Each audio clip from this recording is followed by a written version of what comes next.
വിൻസ്മേരയുടെ പരസ്യം വരുന്നത്, അതും നിങ്ങൾ രണ്ടാളും തന്നെ. അത് സോഷ്യൽ മീഡിയ വലിയ ചർച്ചയായി. അതിന്റെ ഒരു ഇതിനിടയിലൂടെ സംഭവിച്ച ഒരു ആശയമാണോ? ലാൽ സാറിനോട് അത് പറയുകയായിരുന്നു, വളരെ എക്സൈറ്റഡ് ആയി അദ്ദേഹം അത് കേട്ടു ചെയ്തു എന്ന് പറയുന്ന ഒരു എക്സ്പീരിയൻസ് കേട്ടിട്ടുണ്ട്. അതെ, എനിക്ക് തോന്നുന്ന ഞാൻ ആ സമയത്ത് അതിന്റെ ഭാഗമല്ലായിരുന്നു. എനിക്ക് തോന്നുന്നു വിൻസ്മേര, ആ ടീം, ആ ഫാമിലി ലാലേട്ടനെ അപ്രോച്ച് ചെയ്ത സമയത്ത്, കാര്യം പുള്ളി അതായത് ഒരു ജ്വല്ലറി ബ്രാൻഡിന്റെ അംബാസഡർ ആയിരുന്നു നേരത്തെ. അപ്പൊ കുറച്ച് നാളായതുകൊണ്ട് അപ്രോച്ച് ചെയ്തു. അപ്പൊ ലാലേട്ടനാണ് അവരുടെ അടുത്ത് പറഞ്ഞത്, വെറുതെ ഇനിയും അതേപോലെ ഒരു സിറ്റുവേഷൻ, അതിലൊക്കെ ജസ്റ്റ് അനൗൺസ്മെന്റ്സ് ആണ്. അപ്പൊ എനിക്ക് തോന്നുന്നു അതാണ് ലാലേട്ടന് ചില സമയത്ത് നമുക്കൊക്കെ തോന്നുന്ന ഒരു ഇൻറ്റ്യൂഷൻ, നമുക്ക് അത് ഇങ്ങനെ ആ ഒരു തോന്നൽ ആയിരിക്കാം. അദ്ദേഹം പറഞ്ഞതൊന്ന് പ്രകാശിനെടുത്ത് സംസാരിച്ചു. ഞാൻ പക്ഷെ തിരിച്ചാ വിചാരിച്ചേട്ടോ, പ്രകാശിന്റെ ഒരു പ്രോജക്റ്റ് അങ്ങോട്ടേക്ക് ചെന്നതായിരിക്കുന്നായിരുന്നു എന്റെ ഒരു, നമുക്ക് സങ്കല്പിക്കാമല്ലോ, അല്ലെങ്കിൽ ആലോചിക്കാമല്ലോ. അല്ല ചില സമയത്ത് മിക്കവാറും എന്താ സംഭവിക്കുക, വളരെ റെയർ ആയിട്ട് ഞാനായിട്ട് ആക്ച്വലി അതൊരു സാഹചര്യം വന്നാൽ അങ്ങനെ മിക്കവാറും ഒക്കെ സെലിബ്രിറ്റി ആയിട്ട് ബ്രാൻഡായിട്ട് വരുന്നതായിരിക്കും എൻ്റെ അടുത്ത്. അപ്പൊ ഇതും അങ്ങനെ സംഭവിച്ചതാണ്. അപ്പൊ അങ്ങനെ അവരെന്നെ വിളിച്ചു പറഞ്ഞപ്പോ ഞാൻ പറഞ്ഞു, ഞാൻ എന്നെ പറ്റി ആലോചിക്കട്ടെ, കാര്യം ഒന്നാമതൊരു ജ്വല്ലറി ബ്രാൻഡാണ്. അപ്പൊ ഞാൻ അവരുടെ അടുത്ത് പറയുകയും ചെയ്തു, അത് സാധാരണ രീതിയിലായിരിക്കില്ല, യു ഹാവ് ടു എക്സ്പീരിയൻസ്. നല്ല ബഞ്ച് ഓഫ് ആൾക്കാരാണ് വിൻസ്മേരയുടെ ഹോൾ ടീം. അപ്പൊ ഞാൻ ആലോചിക്കട്ടെ എന്ന് പറഞ്ഞ് ലാലേട്ടൻ്റെ അടുത്ത് പറഞ്ഞു, ഞാൻ 2 ദിവസം ഒന്ന് ആലോചിച്ചിട്ട് എന്തെങ്കിലും എനിക്ക് എക്സൈറ്റിംഗ് ആയിട്ട് തോന്നിയതിന് ശേഷമാണോ, തുടരുമിന്റെ ഇടയിലാണോ ഇത്, അതോ ഇതിന് ശേഷമാണോ? തുടരുമിന്റെ ഇടയിലാണ്. ഷൂട്ടൊക്കെ ചെയ്യുന്ന തുടരുമിനൊക്കെ റിലീസിന് വളരെ മുമ്പാണ്. അതെ അതെ അതെ അതെ തുടരുന്ന റിലീസിന് മുമ്പാണ് ഷൂട്ടൊക്കെ ചെയ്ത് എല്ലാം തീർത്ത്. എനിക്കത് ആ സമയത്ത് കുറച്ചും കൂടെ നേരത്തെ റിലീസ് ചെയ്യായിരുന്നതാണ്, തുടരും കഴിഞ്ഞൊരു 2 ആഴ്ചക്ക് ശേഷം. പക്ഷെ ആ സമയത്ത് പിന്നെ മഴയുടെ പ്രശ്നങ്ങളൊക്കെ ഉള്ളുണ്ട്, ഒരു ഷോറൂം അത് ഉദ്ഘാടനം ചെയ്യുന്ന ഒരു അവസ്ഥയിലല്ലാത്തതുകൊണ്ട് പിന്നീട് പുഷായതാണ്. പക്ഷെ ആ തീമാണ് ഞങ്ങളുടെ ഇൻട്രസ്റ്റിംഗ് ഫാക്ടർ, അതിലേക്ക് എത്തിയത് എങ്ങനെയാന്നുള്ളത്. അപ്പൊ അങ്ങനെ ആലോചിക്കട്ടെ എന്ന് പറഞ്ഞു. അപ്പൊ ഞാൻ ഇങ്ങനെ അഡ്വർടൈസിങ് ഏജൻസി ഇല്ലാതെ എനിക്ക് ഡയറക്റ്റ് ആയിട്ട് വരുന്ന അവസ്ഥകളിൽ ഞാൻ ആ സമയത്ത് എപ്പോഴും എൻ്റെ റൈറ്റ് ഹാൻഡ് ആയിട്ടുള്ള ഒരു ക്രിയേറ്റീവ് ഒരാളുണ്ട്, അതാണ് ഹരി. ഹരി എൻ്റെ എല്ലാമാണ്, കേട്ടിട്ടുണ്ട് പല സ്ഥലത്തും. ഹരി ജ്യേഷ്ഠനാണ്, മെന്ററാണ്, എക്സ്ട്രീംലി ക്രിയേറ്റീവ് ആയിട്ടുള്ള. ഞാൻ നേരത്തെ ലാലേട്ടനെ പറഞ്ഞ പോലെ എന്നെ ഭയങ്കരമായിട്ട് ഇൻഫ്ലുവൻസ് ചെയ്ത ഒരു മനുഷ്യനാണ്. വളരെ യങ് സ്റ്റേജിൽ ഞങ്ങൾ ഒരുമിച്ചാണ് കേരള ടൂറിസം ചെയ്തത്, ദുബായ് ടൂറിസം ചെയ്യുന്നത്. അപ്പൊ ഇങ്ങനത്തെ അവസ്ഥകളിലൊക്കെ എനിക്ക് ഹരി ആണ് എന്റെ. ദുബായ് ആഡിന്റെ എൻ ടൈറ്റിൽ അദ്ദേഹത്തിന്റെ ആണെന്ന്. അതെ അതെ അതെ അതെ ദുബായ്. ഇൻഫാക്ട് ഈ പറയുന്ന കേരള ടൂറിസം തൊട്ട് ഒക്കെ ഈ ഐഡിയ, കോൺവെർസേഷൻ, ലൈൻ എന്നൊക്കെ പറയുന്ന ഒരു വളരെ ഇൻട്രസ്റ്റിംഗ് ആയിട്ടുള്ള, എന്നെ പല സമയത്തും ചിന്തിപ്പിച്ച, പല സമയത്തും ഇത്രയും സിമ്പിൾ ആയിട്ടൊക്കെ ഒരു ഐഡിയ ക്രാക്ക് ചെയ്യാൻ പറ്റുമോ എന്നൊക്കെ ചിന്തിപ്പിച്ച വളരെ ഏർലി സ്റ്റേജിലെ ഒരു വളരെ പക്ഷെ സിമ്പിൾ ആയിട്ടൊരു മനുഷ്യനാണ്. എക്സ്ട്രീംലി ടാലന്റഡ് ആണ്. അപ്പൊ ഞാൻ അരിയും സ്നേഹയൊക്കെ കൂടെ ഞങ്ങളെല്ലാരും കൂടെ ഇരുന്നിട്ട് എന്ത് ചെയ്യും, കാര്യം ലാലേട്ടനെ വെച്ച് വെറുതെ ഞാനൊരു സാധനമായിട്ട് പോവില്ല. ഇവിടെ വെറുതെ ഒരു സാധനമായിട്ട് ഞാൻ പോയിട്ട് കാര്യമില്ല. ലാലേട്ടനും കൂടെ എക്സൈറ്റിംഗ് ആയിട്ടുള്ള ഒരു പ്രോസസ് ആയിരിക്കണം. ആസ് എ ബ്രാൻഡ്, ഈ ബ്രാൻഡിന് ആക്ച്വലി ഇതിന് മുമ്പ് ഒരു ബ്രാൻഡ് ഇമേജ് ഇല്ല. ആദ്യമായിട്ട് വരുന്ന ബ്രാൻഡ് ആയതുകൊണ്ട് നമുക്ക് കുറച്ചും കൂടെ സ്പേസ് ഉണ്ട് അവിടെ.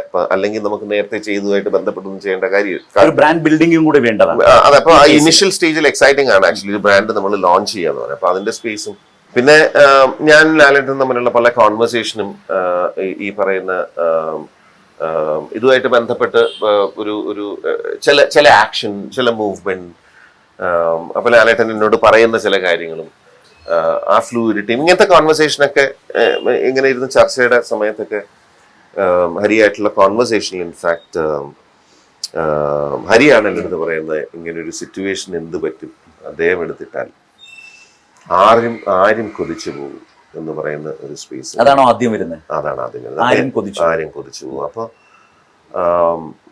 അത് ഇൻഫാക്ട് ഒരു എക്സ്ട്രീംലി ഇൻട്രസ്റ്റിംഗ് ആയിട്ടുള്ളൊരു സ്പേസ് ആണ്. ഭയങ്കര ഒരു തിൻ ലൈൻ ഉണ്ട്. പക്ഷെ അതിനെപ്പറ്റി കൂടുതൽ ആലോചിക്കും തോറും എന്റെ എക്സൈറ്റ്മെന്റ്, ഈ ഫിലിം ഇങ്ങനെ എനിക്ക് കാണാം ഫിലിം. കാര്യം എനിക്ക് ലാലേട്ടൻ നല്ലപോലെ അറിയാം, സ്റ്റോറി ബോർഡ് മനസ്സിൽ വന്നു.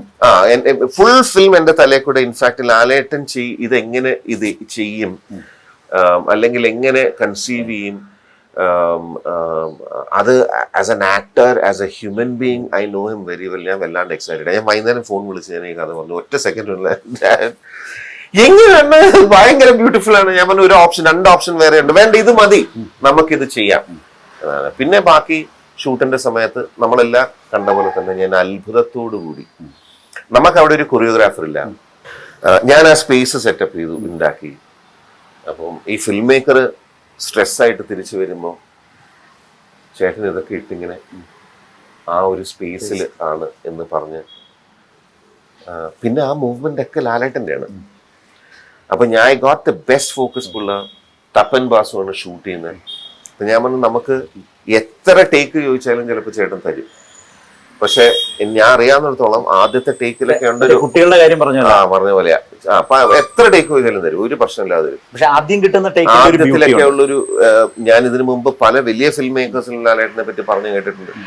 ഞാൻ തുടരും അഭിനയിക്കുമ്പോൾ ഞാൻ കണ്ട വളരെ ക്ലോസ് റേഞ്ചിൽ കണ്ട ഒരു ആക്ടർ ആദ്യം റിയാക്ട് ചെയ്യുന്ന കണ്ണിലെ ചില ചിമ്മലുകളൊക്കെ ഞാൻ കണ്ടിട്ടുണ്ട്. 4ാമത്തെ ടേക്കിലൊക്കെ ചിലപ്പോൾ നാച്ചുറൽ ആയിട്ട് കാര്യം ഓർഗാനിക് ആയിട്ട് അങ്ങോട്ട് പെർഫോം ചെയ്യാണ്.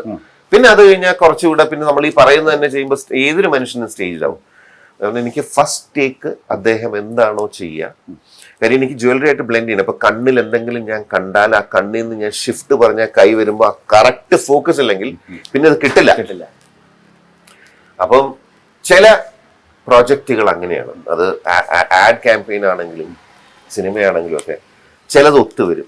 ഇതങ്ങനെ കുറേ കലാകാരന്മാര് എൻ്റെ മുമ്പിൽ ഒത്തു വന്നതാണ് ആ പ്രോജക്റ്റ്. ഞാൻ ഒരിക്കലും ഒരു നല്ല ഒരു പ്രോജക്റ്റ്, ഒരു സക്സസ്ഫുൾ പ്രോജക്റ്റിന്റെ ക്രെഡിറ്റ് ഞാൻ സ്വന്തമായിട്ട് എടുക്കാൻ ഒരിക്കലും ഞാൻ ആഗ്രഹിക്കില്ല. കാര്യം എവിടെ നിന്നൊക്കെയാണ് എന്തൊക്കെയാണ് വരുന്നത്. ഇപ്പൊ ഞാൻ പറഞ്ഞ ആ ഫോക്കസ് പുള്ളറിന്റെ ഇൻവോൾവ്മെന്റ് ഇസ് ഹ്യൂമംഗസ്, DOPയുടെ ഇൻവോൾവ്മെന്റ് ഇസ് ഹ്യൂമംഗസ്, എന്റെ കൂടെ വർക്ക് ചെയ്യുന്ന ടീം, അതിനകത്ത് ലാലേട്ടനെ പോലെ ആക്ടർ വന്നിട്ട് അതും കൊണ്ട് ലിഫ്റ്റ് ചെയ്ത് ഭയങ്കര ഗ്രേസ്ഫുൾ അല്ലേ. എനിക്ക് I can imagine someone else doing it. കാര്യം ഞാൻ അങ്ങനെ ഒരു അപ്രോച്ചിലോട്ടോ ആ ഒരു തോട്ട് പ്രോസസ്സിലോട്ട് പോയി ഫിലിം ചെയ്യാൻ, ഇപ്പൊ ലാലേട്ടൻ എന്റെ മുമ്പിൽ ഇല്ലെങ്കിൽ ആ ഒരു സ്ട്രക്ചർ ഒന്നും ഫോം ചെയ്യില്ല. നമ്മൾ ഇമ്മീഡിയറ്റ്ലി അത് വേണ്ടാന്ന് പറഞ്ഞിട്ട് വേറെ എന്തിലെങ്കിലും പോവുകയുള്ളൂ. പ്രത്യേകിച്ച് ഈ കാലത്ത് ഏറ്റവും അധികം ചർച്ച ചെയ്യുന്ന ഒരു വിഷയത്തിലേക്ക് അതിനെ കൊണ്ടുവരാൻ കഴിഞ്ഞു എന്നുള്ളതാണ്.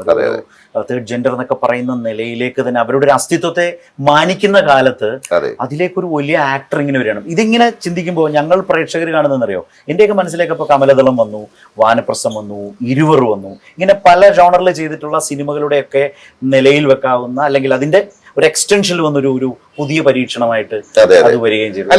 പ്രകാശ് വർമ്മയുടെ മനസ്സിൽ അങ്ങനെ ഒരു മോഹൻലാൽ അല്ലെങ്കിൽ അങ്ങനത്തെ സിനിമകൾ മിന്നി മറഞ്ഞോ ഈ ആലോചനകൾ? ആ സമയത്ത് അതൊന്നും അല്ല മിന്നി മറയുന്നത്. നമ്മൾ ആ സമയത്ത് നമ്മൾ എപ്പോഴും ആലോചിക്കുന്ന ഒരു കാര്യം വളരെ ആപ്റ്റ് ആയിട്ടൊരു ഒരു സിറ്റുവേഷൻ ആണ്.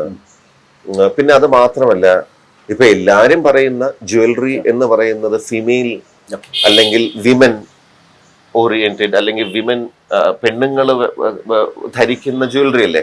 അങ്ങനെയാണെങ്കിൽ എന്തിനാണ് ഒരു മെയിൽ ബ്രാൻഡ് അംബാസിഡർ?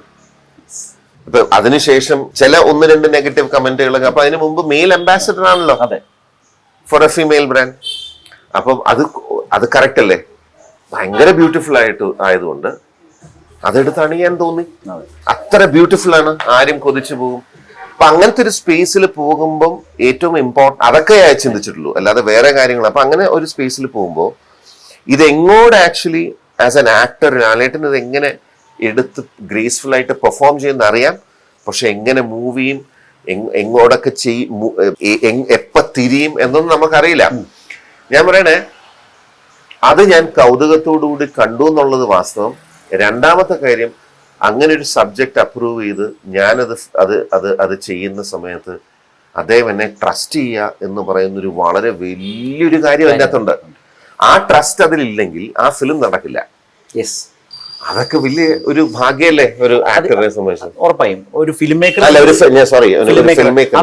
സംബന്ധിച്ച് വേറൊരു വലിയ ഭാഗ്യം എന്ന് വെച്ചാൽ, നമ്മൾ ഈ സംസാരിക്കുന്ന ഒരു സമയത്ത് ഒരു കൊമേഴ്ഷ്യൽ ബ്രാൻഡിന്റെ ആഡിനെ കുറിച്ച് ഇത്രയും സമയം ചെലവഴിക്കുന്നു എന്ന് പറയുന്നത് തന്നെ ഒരു വലിയ നേട്ടമല്ലേ. ഒരു TV ക്യാമ്പയിൻ, ആഡ് ക്യാമ്പയിൻ ചർച്ചയാകുക വളരെ റെയറാണ്. ഞാൻ ഇതിനു മുമ്പ് പലതും ചെയ്തത് ചർച്ചകളായിട്ടുണ്ട്. പക്ഷെ കേരളത്തിൽ ഇങ്ങനത്തെ ഒരു അവസ്ഥയിൽ പല സമയത്തും പല കാര്യങ്ങളും, പക്ഷെ കേരളത്തിൽ ഇങ്ങനൊരു സിറ്റുവേഷൻ ഉണ്ട്, ആൾക്കാർ സംസാരിക്കുക, അത് ഒരു ബ്രാൻഡിനെ സംബന്ധിച്ച് ഇതിൽ കൂടുതൽ എന്ത് ഫൗണ്ടേഷൻ ആണ് വേണ്ടത്? As an add film maker I am very happy. അത് തന്നെ ഉണ്ടാക്കിയ ഒരു വലിയ പരസ്യമുണ്ട്. അതെ, അതിന്റെ ഒരു നിങ്ങളുടെ ഒരു യൂണിയൻ യഥാർത്ഥത്തിൽ തന്നെ ആ ബ്രാൻഡിന് കൊടുക്കുന്ന ഒരു വലിയ തീർച്ചയായിട്ടും അതിന് സംശയമൊന്നുമില്ല. അതിൻ്റെ അകത്ത് ഏറ്റവും ഞാൻ പറഞ്ഞ ഇൻട്രസ്റ്റിംഗ് ആയിട്ടുള്ള കാര്യം, ഞാൻ ഈ മൂവ്മെന്റുമായിട്ട് അപ്പൊ ഞാൻ പ്രോപ്പറായിട്ട് സ്റ്റോറി ബോർഡ് ചെയ്തിട്ടുണ്ട്, വളരെ ഡീറ്റെയിൽഡ് ആയിട്ടുള്ള ബോർഡ് അതിൽ ചെയ്തിട്ടുണ്ട്. ആ സമയത്തൊക്കെ എനിക്ക് സൗണ്ട് എന്ന് പറയുന്ന കാര്യം ഒരു ഫിലിമിനെ സംബന്ധിച്ച് എനിക്ക് വളരെ ഇമ്പോർട്ടൻ്റ് ആണ്. സൗണ്ട് എങ്ങനെയാണ് ഡിസൈൻ ചെയ്യുക. അപ്പം സൗണ്ട് ഡിസൈൻ ചെയ്യുന്ന സമയത്ത് അതിൻ്റെ അകത്ത് ധാരാളം പോസ് ഉണ്ടാവും. ചില സമയത്ത് ഏത് സമയത്താണ് മ്യൂസിക് എൻട്രി ചെയ്യുക, ഏത് സമയത്താണ് അതിന്റെ മ്യൂസിക് അല്ലെങ്കിൽ ഇപ്പൊ സോങ് ആണെങ്കിൽ തീരുക, എവിടെ തുടങ്ങും, അതിനിടയ്ക്കുള്ള ഗ്യാപ്പിൽ സൈലൻസ് ആണോ. അപ്പൊ ഇങ്ങനത്തെ ഒക്കെ ഞാൻ പേപ്പർ, എനിക്ക് സൗണ്ട് സ്ക്രിപ്റ്റ് ഉണ്ടാവും, സൗണ്ട് സ്ക്രിപ്റ്റും ഉണ്ട്. ഞാൻ എന്റെ തലയിൽ ആദ്യം ഉണ്ടാവും, അത് ഞാൻ എഴുതി വെക്കും. അത് ആദ്യത്തെ ഫസ്റ്റ് ഹാഫ് എന്ന് പറയുന്നത് ഒരു ഷൂട്ടിംഗ് നടക്കുന്ന ആംബിയൻസ് ആണ്. അപ്പൊ അവിടെ നടക്കുന്ന ശബ്ദങ്ങളും അവർ സംസാരിക്കുന്ന ഒരു മ്യൂസിക്കും ഇല്ല, അവിടെ മ്യൂസിക്കേ ഇല്ല. അത് കഴിഞ്ഞ് അവിടെ ഒരു ഭീതി ഉണ്ടായി, ഡോറൊക്കെ അടച്ച് ഷട്ട് ചെയ്ത് കഴിഞ്ഞിട്ട് ഒരു 2 സെക്കൻഡ് ഒരു സൈലൻസ് ഉണ്ട് കാരവന്റെ അകത്ത്. അപ്പൊ ആ സമയത്ത് അദ്ദേഹത്തിന്റെ കാല് കാർപ്പറ്റിൽ ഇങ്ങനെ മൂവ് ചെയ്യുന്ന ശബ്ദം മാത്രമേ ഉള്ളൂ. അത് കഴിഞ്ഞ് ക്ലോസ് കട്ട് ചെയ്യുമ്പോഴാണ് സുന്ദര എന്ന് പറയുന്ന ലോകസുന്ദരൻ, ത്രിലോകസുന്ദരൻ ആ ട്രാക്ക് പോകുന്നത്.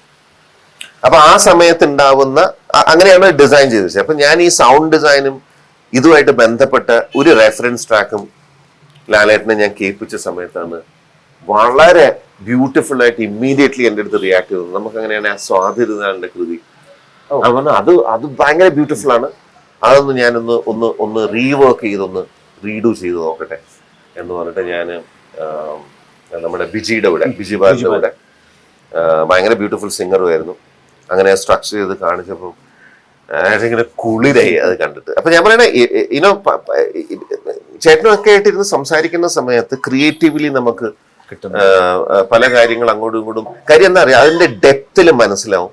അപ്പൊ ഈ പറയുന്ന കാര്യങ്ങൾ അങ്ങോട്ടും ഇങ്ങോട്ടും ഒരു ഷെയറിംഗ് ഉണ്ട്. ഇപ്പൊ നേരത്തെ സത്യനന്ദിക്കാട് സാറ് പറയുന്നത് കേട്ടു, ഹൃദയപൂർവ്വം എന്ന് പറയുന്ന ഒരു പേരിടുക. അപ്പൊ ഞാൻ പറയണേ, ഇത് എവിടുന്നാണ് എന്താണ് വരിക എന്നറിയില്ലോ. അപ്പൊ അങ്ങനത്തെ എല്ലാം കൂടെ ചേർന്നാണ് ഒരു ഫോം ഉണ്ടാകുന്നത്.